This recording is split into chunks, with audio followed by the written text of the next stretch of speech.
Hey there, everybody. It's Michelle and Charlie.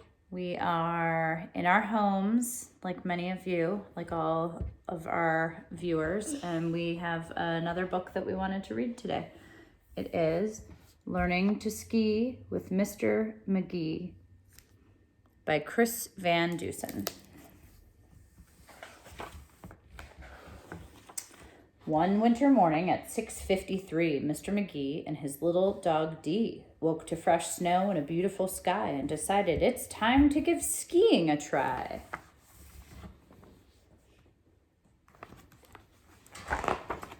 Before we drive all the way up to Mount Snow, follow me, Dee. I know right where to go. Across from the house and just up the way is a great little hill with a view of the bay.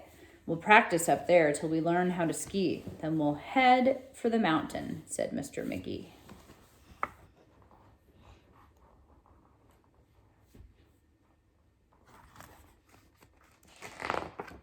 A few minutes later, they came to a spot where nothing could get in their way, Magee thought.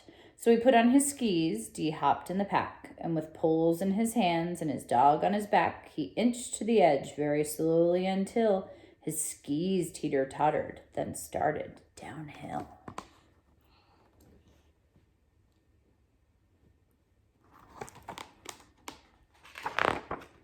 Not far down the hillside from Mr. Magee and just out of sight, there happened to be a curious moose.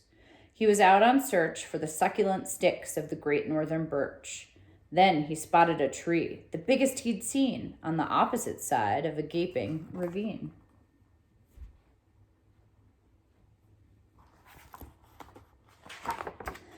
The moose turned around, and what did he see? Mr. Magee and his little dog Dee. The moose was so shocked, and he stood frozen in fear. But Mr. Magee hadn't learned how to steer, and he knew very soon they were going to collide. So he called to the moose, "Would you please step aside?"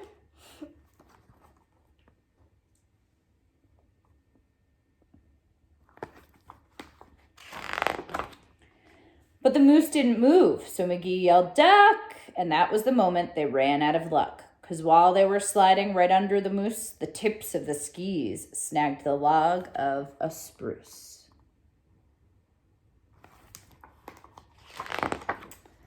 In a flash and a flip, they flew over the log, tossing poor Mr. Magee and his dog, head over heels, straight into the gap.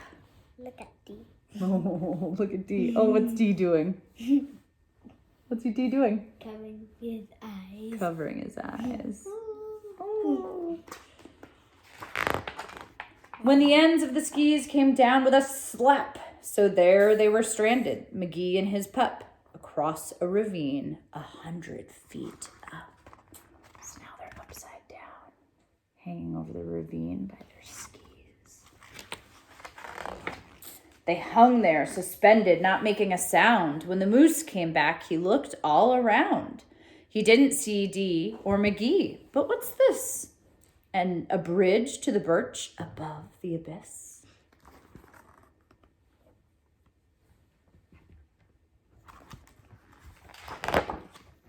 The moose took a step. He was steady and slow, but his weight caused the skis to sag and to bow. And when he looked down, his heart skipped a beat, for Mr. Magee was right under his feet.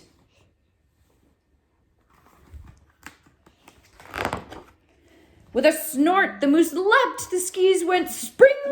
They popped in the air with a zip and a zing. And up like a rocket shot Dee and Magee.